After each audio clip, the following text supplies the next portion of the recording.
to invite Jim Gleason from our stewardship team to come forward. And Jim has a stewardship moment to share with us this morning.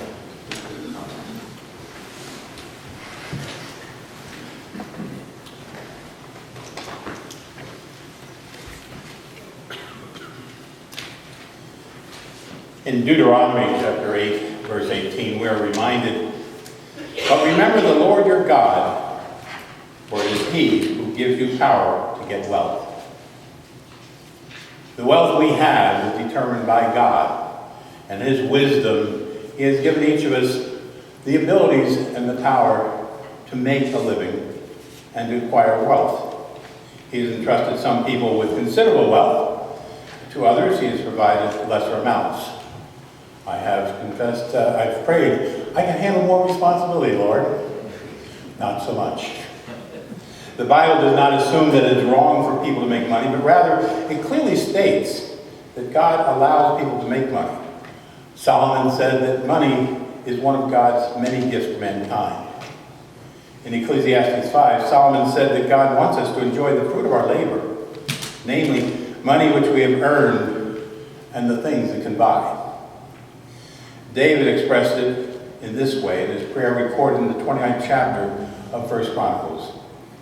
"Yours, O Lord, are the greatness, the power, the glory, the victory, and the majesty, for all that is in the heavens and on the earth is yours. Yours is the kingdom, O Lord, and you are exalted as head above all. Riches and honor come from you, and you rule over all. In your hand are power and might, and it is in your hand to make great and to give strength to all. And now, our God, we give thanks to you and praise your glorious name."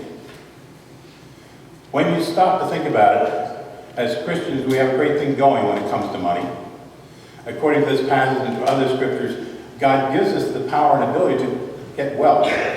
He provides the energy, the stamina, the mental, the physical ability, the creative juices, and whatever else it takes for us to earn a living. As we saw recently and have been reminded, God owns everything. He is actually enabling us to earn what is rightfully His. I was truly blessed a number of years ago to see God in action in this way. Our soundboard and good brother Rich was challenged with the mathematics part of a CDL testing for his driving. And at that breakfast, as many was sharing that. And Murph, as teacher, volunteered to give him some tutoring in the mathematics. And today, Rich is a driver for special handicapped people for, past 5 years now, Rich? What a blessing to see God work in that way, giving us what it takes to acquire wealth, to be able to support and family and all that we wish.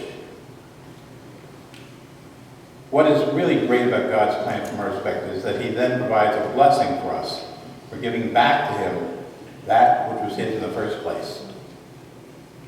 How many of you pay taxes? Did you ever get a rebate? A refund? Where did that come from? It was ours to start with, wasn't it? Well, same thing goes with God here. Right? What we're giving back is really His. Sometimes the prayer offered before our church offering is received highlights that we're only giving back to God a portion of what He has given us. That prayer is very scriptural, for in the 1 Chronicles passage, David said, "For all things come from you, now of your own we have given to you." In reality then, there is no such thing as a self-made man or woman. As the Apostle Paul so clearly asked the believers in Corinth, "For who sees anything different in you? What do you have that you did not receive?" This morning as you give to God, remember the source of your funds. Yes, you did your part by working, by laboring, and sweat of your brow. But in reality, God gave you the ability to get money. And as the old chorus by Wendell Lovelace asks, and if John were doing this, you know he would sing this. But your blessing today is I can't sing and I won't do that. After all He's done for me, how can I do less than give Him my best and live for Him completely after all He's done for me?